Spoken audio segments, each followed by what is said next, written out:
سچ کے مجلس میں عظیم قدرت والے بادشاہ کے حضور، دارالمتقین، پرہیزگاروں کا گھر، اور بے شک پچھلا گھر سب سے بہتر اور ضرور کیا ہی اچھا گھر پرہیزگاروں کا، الحسنہ، بھلائی۔ قرآن کریم میں اللہ پاک نے تمام صحابہ کرام رضوان اللہ اجمعین سے جنتی ہونے کا وعدہ ان الفاظ میں فرمایا، اور اللہ نے سب سے بھلائی کا وعدہ فرمایا۔ صاحب تفسیر طبری فرماتے ہیں الحسنہ سے مراد جنت ہے۔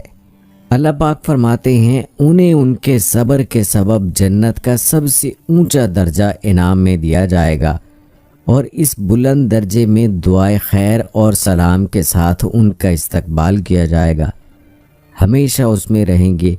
کیا ہی اچھے ٹھہرنے اور قیام کرنے کی جگہ ہے، جنت النعیم، چین کے باغات۔ ایمان والوں اور اچھے اعمال کرنے والوں کی جزا اللہ پاک نے یوں بیان فرمائی، بے شک جو ایمان لائے اور اچھے کام کیے ان کے لیے چین کے باغ ہیں۔ اللہ پاک ہمیں بھی قرآن کریم میں مذکور جنت کے ناموں کے صدقے سے جنت الفردوس میں اپنے آخری نبی حضرت محمد صلی اللہ علیہ وآلہ وسلم کا پڑوس نصیب فرمائے، آمین ثم آمین۔ دوستو، جنت میں مختلف قسم کے لوگ اور گروہ داخل ہوں گے۔ جنت میں جانے والے پہلے گروہ کے بارے میں محمد ابن سیرین کہتے ہیں، لوگوں نے فخر کیا یا ذکر کیا کہ جنت میں مرد زیادہ ہوں گے یا عورتیں زیادہ ہوں گی۔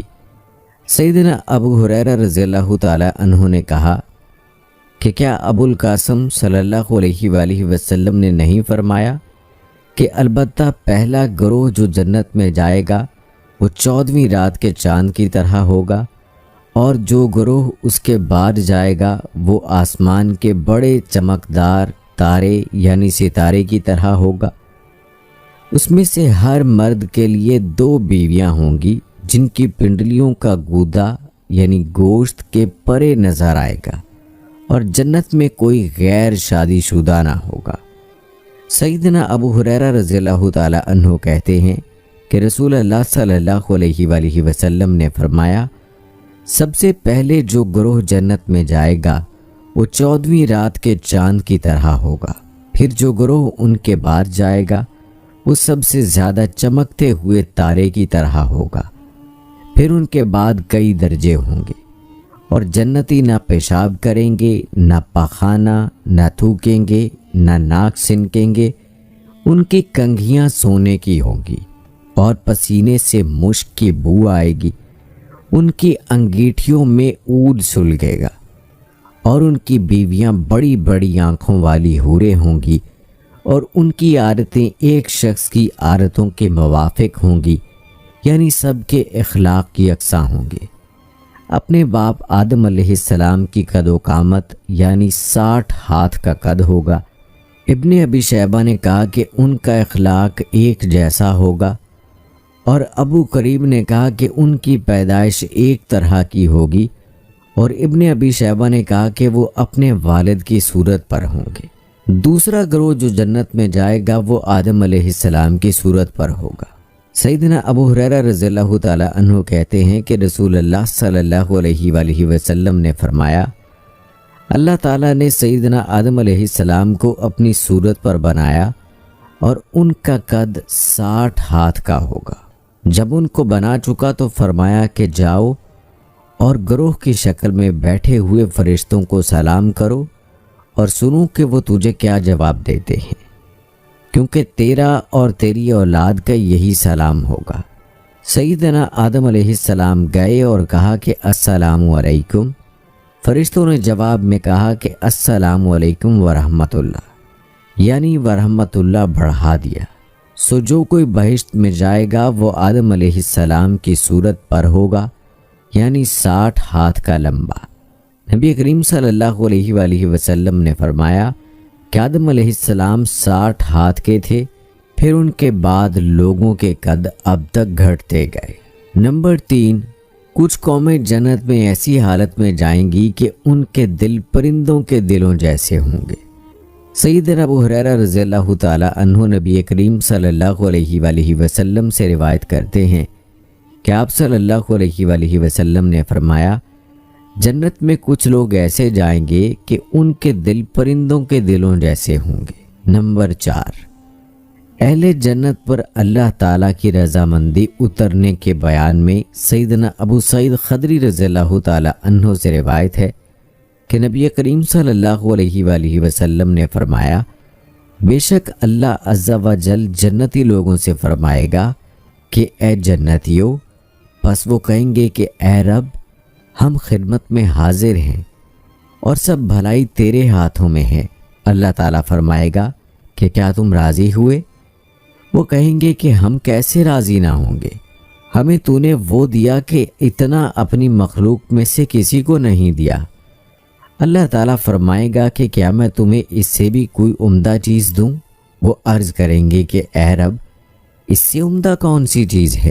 اللہ تعالیٰ فرمائے گا کہ میں نے تم پر اپنی رضامندی اتار دی اور اب میں اس کے بعد کبھی تم پر غصہ نہ ہوں گا۔